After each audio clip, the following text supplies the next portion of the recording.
Imagine the beginning of a journey through time and space, a quest toward horizons where reality and myth intertwine, where forgotten realms stir endless fascination and passion.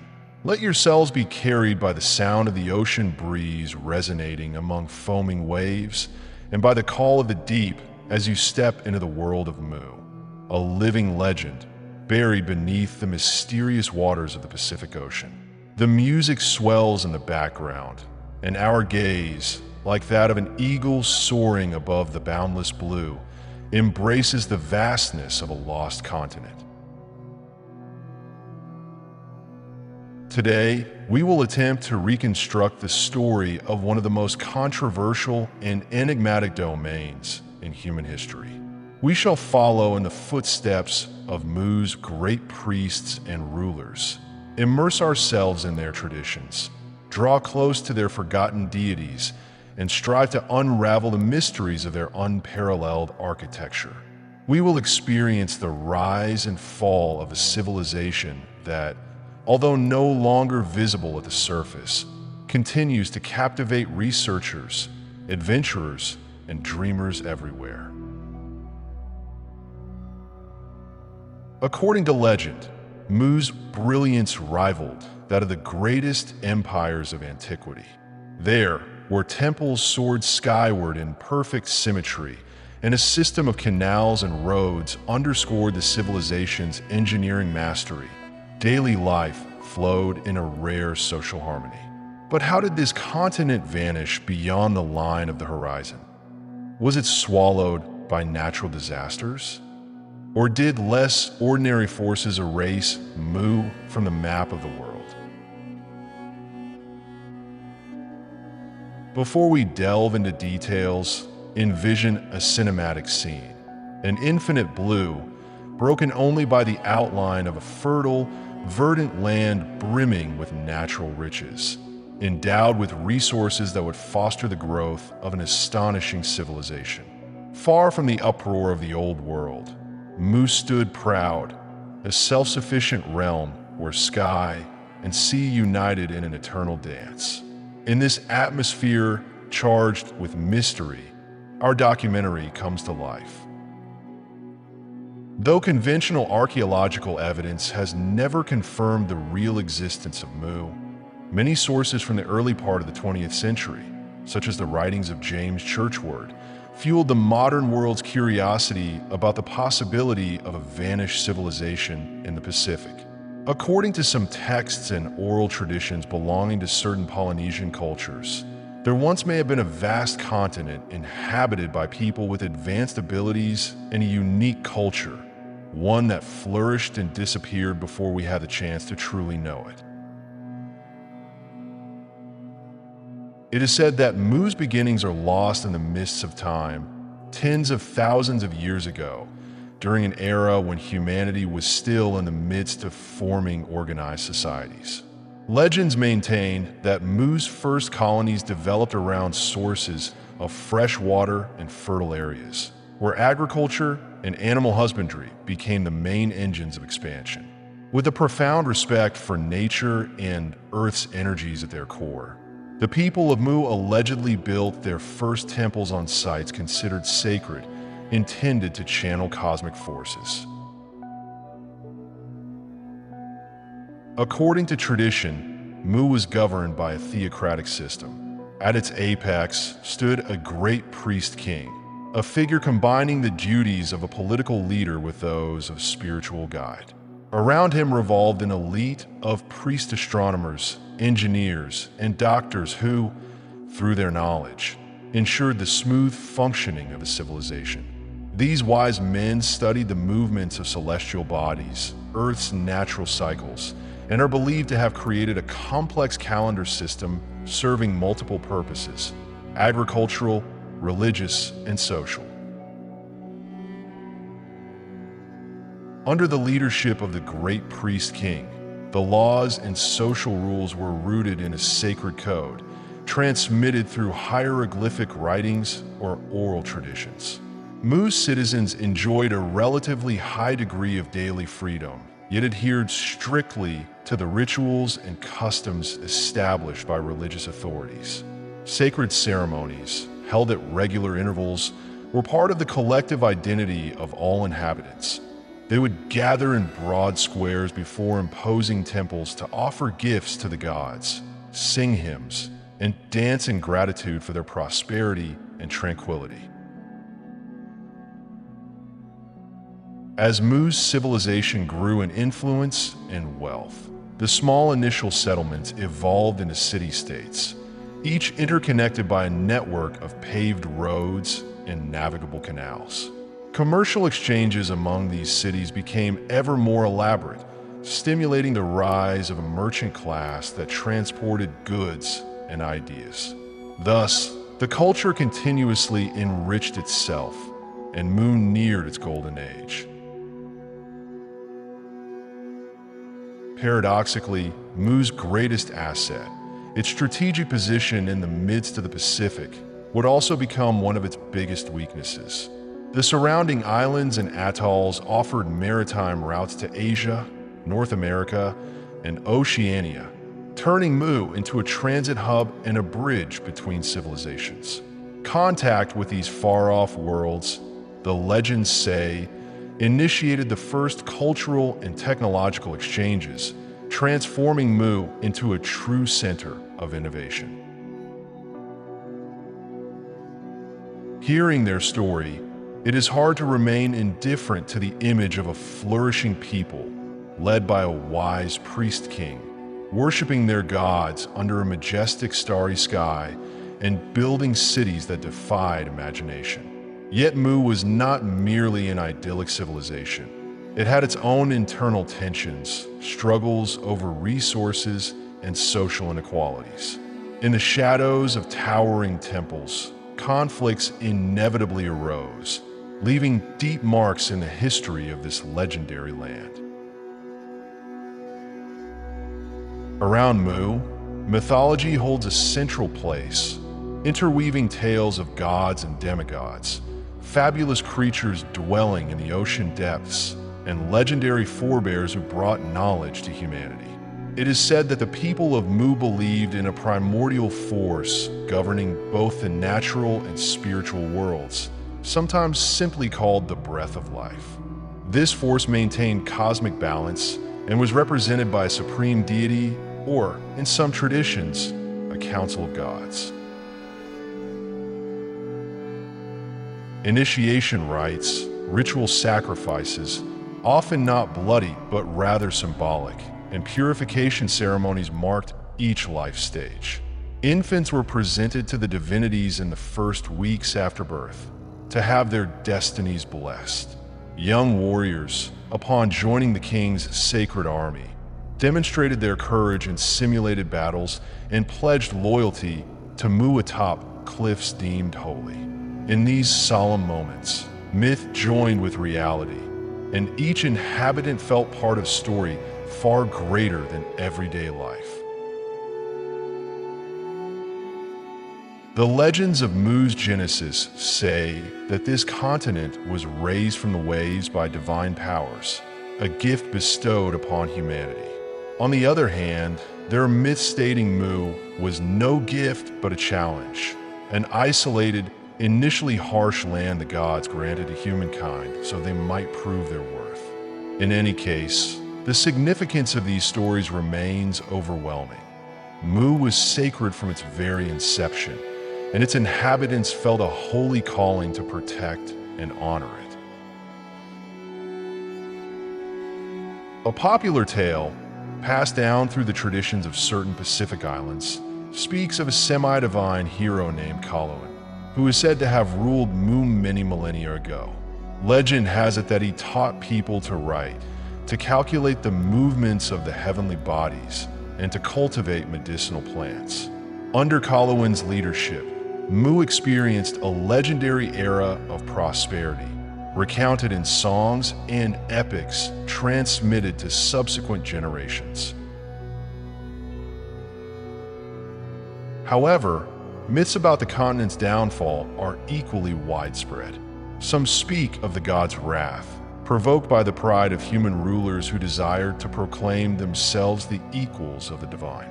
Others evoke the emergence of an ancient curse that supposedly corrupted the heart of the continent, causing it to sink below the waves.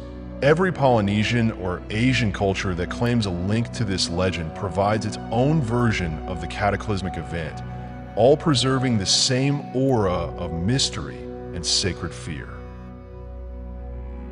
Beyond myths, let us imagine daily life in the streets of a metropolis of Mu at its peak.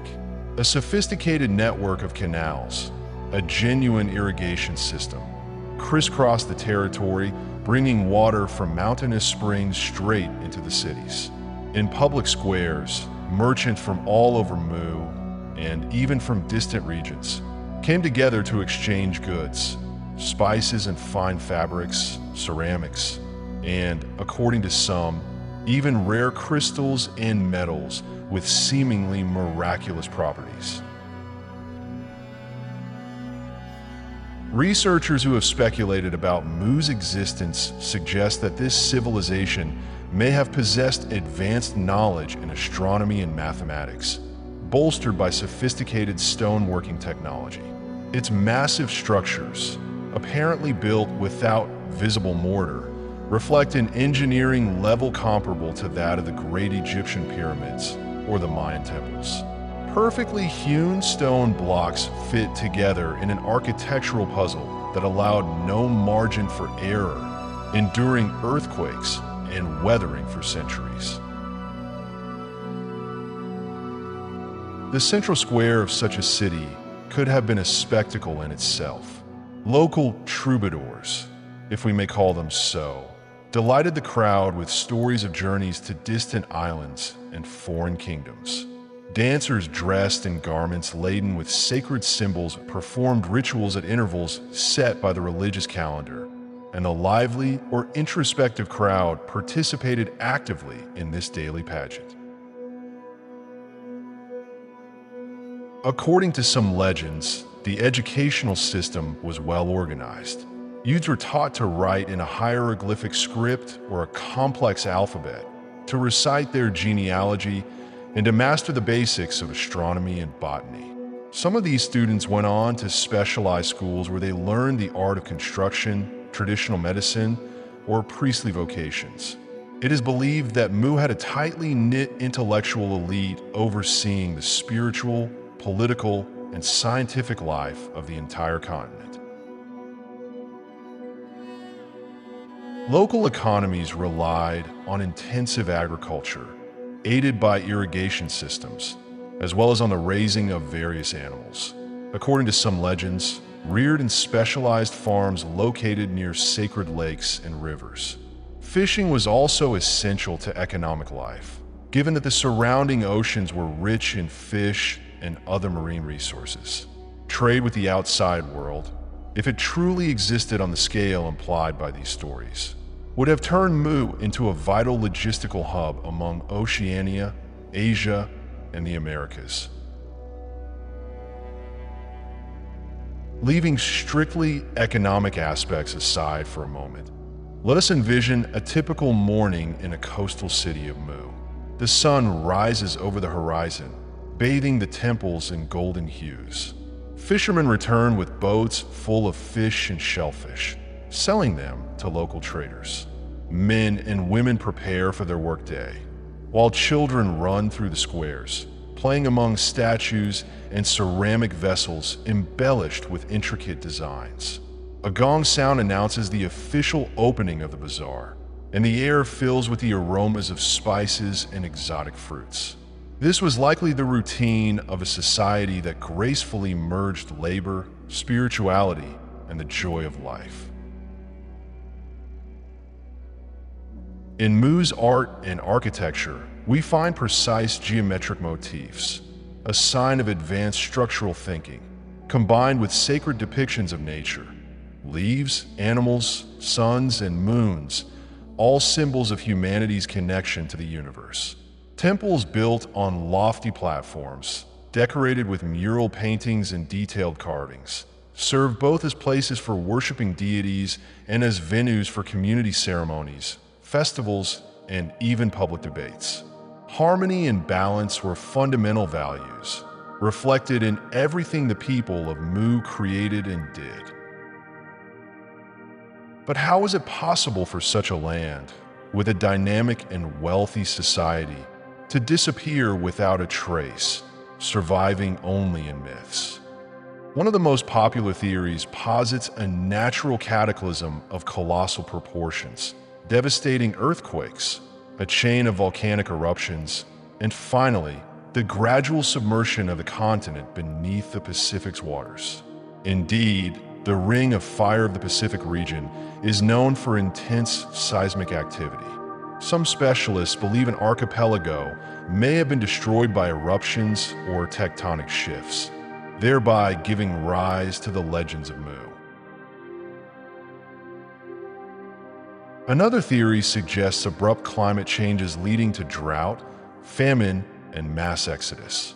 Confronted with a scarcity of resources, Mu's inhabitants would have been forced to gradually abandon their native territories, migrating to nearby islands or neighboring continents. In this scenario, Mu was not necessarily swallowed by the sea in one sudden event. Rather, it was deserted and eroded over time until it became unrecognizable. Mythical versions, however, add another dramatic layer. Some say the god's anger descended upon Mu because of humanity's unbounded ambition. Perhaps the great priest king, or his successors, desired immense power, building giant temples and proclaiming themselves on par with the divine. This hubris would have upset the sacred balance between humans and gods, bringing about irreversible catastrophe. There is also the possibility of an invasion by an outside civilization. Though less widely embraced, this theory suggests that Mu's riches and strategic position might have attracted conquerors from Asia or the Americas. The resulting conflicts, internal divisions, and potential alliances of local groups with the invaders may have created disunity that, over time, weakened the continent's resilience to natural disasters and internal crises. Of course, mainstream historians remain skeptical, underscoring the lack of clear archaeological proof. For them, Mu's story may be a collection of Polynesian myths woven into reinterpreted texts. Even so, the passion of those who believe in Mu's existence has never died. Underwater expeditions, geological studies, and alternative interpretations of island petroglyphs continue to fuel the hope of discovering conclusive evidence. In the minds of many, Mu remains a tangible mystery, an ancient longing for a paradisiacal world where life unfolded in harmony with nature and where knowledge meant more than mere power. Whether it was a cataclysm, a conflict, or a sinister alignment of the stars, Mu's image stands as both a warning and a source of inspiration. A kind of Pacific Atlantis that challenges researchers to search, to uncover, and never lose their sense of wonder for the unknown. Let us imagine a cinematic time lapse, a swift flight across centuries of prosperity and development. In the beginning, small clusters of tribes gather, building reed and wooden huts and erecting their earliest temples in honor of the ocean gods. As the population grows, increasingly elaborate stone structures appear, marking a significant technological leap. Society organizes itself into castes: priests, leaders, artisans, warriors, and common folk. Then we witness the zenith: grand harbor cities, ships laden with spices and gemstones, schools in which you study sacred sciences, libraries carved into stone containing tens of thousands of symbols. Ceremonies unfold in towering temples, crowned with gilded roofs that gleam in the sun. Great festivals unite inhabitants from the entire region, celebrating abundant harvests and peace among tribes. Eventually, tension begins to surface. Unpredictable droughts, possible volcanic eruptions, maybe even the first signs of corruption among the elite. Small revolts emerge, and the prestige of the great priest-king starts to fracture. A wave of superstitions and fears washes over the continent. Have the gods turned against us? Have we, in our quest for knowledge, lost our humility? Next comes the turning point, a natural disaster, an invasion, or a series of unfortunate events culminating in the downfall of the civilization. Part of the population flees to neighboring islands. Another retreats to the mountains at the continent's core. Buildings crumble under the force of earthquakes, harvests fail, and ocean waters begin to flood the coastal areas. In a short time, Mu becomes but a shadow of what it once was. To our modern eyes, it might all have occurred at a dizzying pace, as if nature and fate had joined in a single will to destroy. Despite numerous attempts to find the lost ruins, Mu remains hidden, remembered only in songs and legends. Yet perhaps it is precisely this aura of mystery that bestows Mu with its mythical power. It is said that Mu's descendants migrated to Hawaii, Tahiti, Easter Island, Japan, or even Central America, taking fragments of their forebears' culture and knowledge with them. Some researchers compare certain symbols in Mayan writings with supposed hieroglyphs found on Polynesian stones, suggesting a common origin. The connection among these civilizations, however, remains hotly debated. For us, Mu's legacy can be found in humanity's ongoing quest for answers about its own past. Whenever a researcher embarks on an underwater expedition in the Pacific or studies megaliths on remote islands, part of that drive is sparked by the story of Mu. It is the desire to find indisputable evidence that humanity once had a grand, still unknown chapter. At the same time, Mu serves as a warning. No matter how magnificent a civilization may be, it can still be fragile when confronted by nature or its own mistakes. Greed, the loss of sacred equilibrium with the environment, and internal conflicts can all bring about the fall of any society, however advanced it might have been. Like the tale of Atlantis, Mu reminds us that technological progress and wealth must be accompanied by wisdom and respect for the forces that surround us. Simultaneously, Mu inspires. The image of a realm where astronomers mapped the sky with astonishing precision, where engineers crafted structures that withstood centuries of adversity, and where art and science intertwined harmoniously gives us an ideal worth longing for. In an era of technology and information, the memory of Mu challenges us to contemplate our connection to the environment, to the shared values that bind us, and to the dream of a civilization placing harmony and knowledge at the heart of existence. As we reach the end of this journey through centuries and legends, the sound of the waves crashing on the shore seems to call to us even more. Mu, the lost continent, the land of legends, the place of great hopes and possible tragedies, remains shrouded in a mystical haze. In the absence of tangible proof, there is only the cultural richness of the stories that bring Mu to life in our imaginations. Like one final cinematic panorama, we rise above the ocean, looking toward the spot where in distant ages, a mighty empire might have stood. Beneath the water surface, perhaps the collapsed columns of temples still rest, coral-covered stones, and the mysterious silhouettes of statues depicting gods with human faces and animal bodies. How much of this belongs to legend? How much is rooted in historical fragments of truth? Even though Mu's reality has disappeared, or perhaps never existed by the strict standards of science, its symbolic heritage remains.